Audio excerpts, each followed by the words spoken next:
So the song lyrics that say, "He takes what the enemy meant for evil and he turns it for good," have been playing in my mind. And I don't know about you, but sometimes life can seem really hard and you just don't see how anything good is coming from it. Like you see all the evil, right, coming against you, and you know, sure and good, that there is definitely evil meant for you. You just don't see how it can be turned to good. Sometimes that's the hard part about being in the middle of the story, where we can't yet see the ending. And God had actually reminded me of the story of Joseph and how now we can go read his story in the Bible and we see the end from the beginning. And so it brings joy and hope to our heart because we're looking at it from the ending. But in the middle of it, Joseph had to endure all of that. And I don't know if you've read it, but I encourage you to go and read it. It's found in Genesis. It's a longer story if you want to read all of the history of his entire family. So I'm not going to go into great detail because it'd take too long. But he was a teenage boy that had this dream in his heart, and God had given him these dreams, and it was about him being great. And so of course he was telling his brothers, and his brothers already didn't like him because he was the favored son, and his dad loved him the most. And so they were jealous, and they let jealousy and rage and anger get the best of them, and they decided that they wanted to kill him.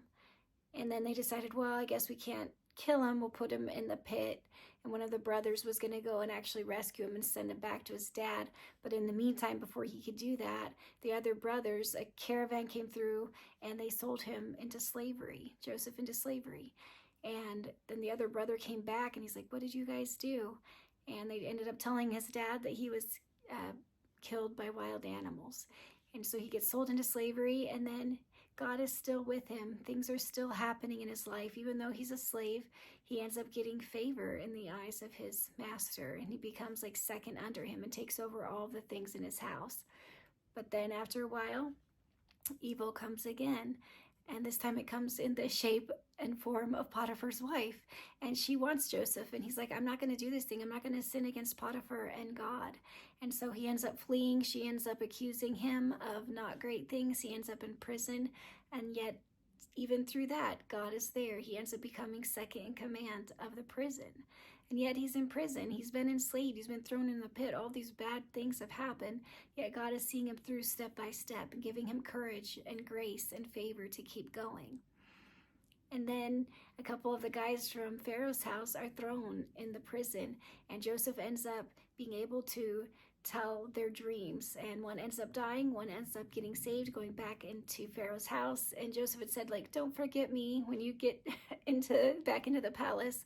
Please remember me. He didn't. For 2 years, he forgot about Joseph. But then one night when Pharaoh had a dream, no one in the land could tell him the meaning of it. Finally, the guy remembered Joseph. And so they bring Joseph before Pharaoh. He tells his dream, and he says, you need to get a good guy to rule the nation for what's coming, that is going to be able to prepare for this. And the Pharaoh says, you're the guy for the job.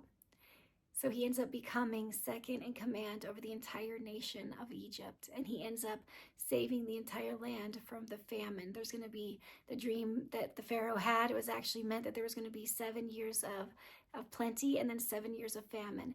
And through God giving him wisdom and knowledge, Joseph was able to save all of the nation from famine and all of death, literally.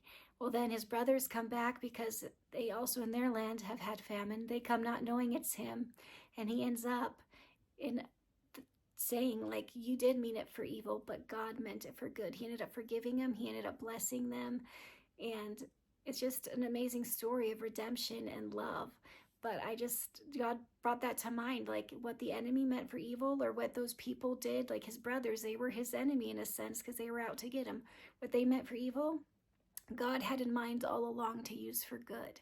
And I also thought, like, it's hard reading that story in some aspects because we want, of course, God to save him from the pit in a different way and to go back into the bosom of his father. But God saw the end from the beginning, so he didn't. He let it play out. He did not spare him from being sold into slavery. He let it happen. He did not spare him from being thrown into prison. He let it happen, but yet he did not abandon him. He did not leave him. He still favored him. He still gave him grace and strength to persevere through. And then when the time was right, he did get him out of the prison and into the palace. And he didn't just do it for Joseph, he did it to save nations were saved through that. So friend, if you're walking through something hard that you just can't seem to see the good in it, can we have the trust and the faith to be like Joseph and to say, you meant it for evil, I can see that, but God, he meant it for good. And so that anything that comes our way, if we can just have that kind of faith to just be like, okay, God, it doesn't look good right now, but you are, in your goodness, you're going to turn this for good. We're going to see good coming from this. And it might not be right now. It might be years down the road, but I'm still going to keep trusting and hoping and believing. We don't read that Joseph got a bad attitude. We don't read that he got angry. And yeah, he probably had his moments where he's like, why God? Like, we all go through those moments. But he didn't turn his back on God. He kept believing and partnering with him and letting him lead him through. And it had a purpose the entire time. So my friend, whatever you're going through, let us have the faith to say, God is going to turn it for good. What the enemy meant for evil, that God is going to turn it for our good. I love you. I'm praying for you, and I hope you have a great day.